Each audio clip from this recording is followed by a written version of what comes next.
Ito ang kuha sa CCTV kung saan ay inaahon na ang walang buhay ng dalawang bangkay na si Rini Clert Bartibonia at Divine Adile.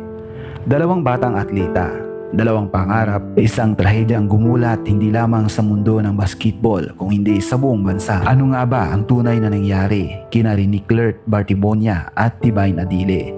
Noong June 8, 2026, isang malungkot na insidente ang naganap sa Dipakulaw, Aurora habang isinisagawa ang isang team building activity ng Ateneo Men's Basketball Team. Sa araw na iyon, dalawang kabataang atleta ang hindi na nakabalik ng buhay.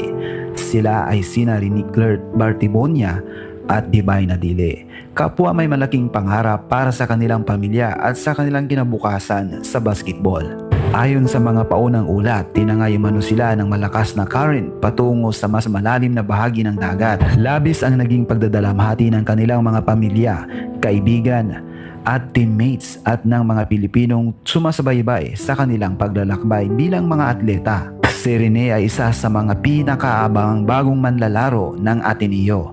Bata pa lamang ay ipinakita na niya ang kanyang husay sa basketball. Sa katunayan, noong last year ay naging MVP pa ito. Si Divine Adile naman ay isang ring atleta na puno ng potensyal at inaasahang may magandang kinabukasan sa collegiate basketball. Ngunit habang lumilipas ang mga araw, mas marami ring tanong ang lumilitaw. Ano nga ba talaga ang eksaktong nangyari sa loob ng team building activity? Sapat ba ang mga safety measures na ipinapatupad? Mayroon bang detalye na hindi pa nalalaman ng publiko? Mas lalo pang naging emosyonal ang usapan nang magsalita ang ina ni Rene. Ayon sa kanya, nais lamang nilang malaman ang buong katotohanan sa likod ng pagkamatay ng kanyang anak. Kasabay nito, kumakalat sa social media ang iba't ibang larawan, video at mga aligasyon na naging sentro ng diskusyon ng publiko. May mga netizens na nagtatanong kung may mga pangyayaring hindi na ilalabas sa publiko.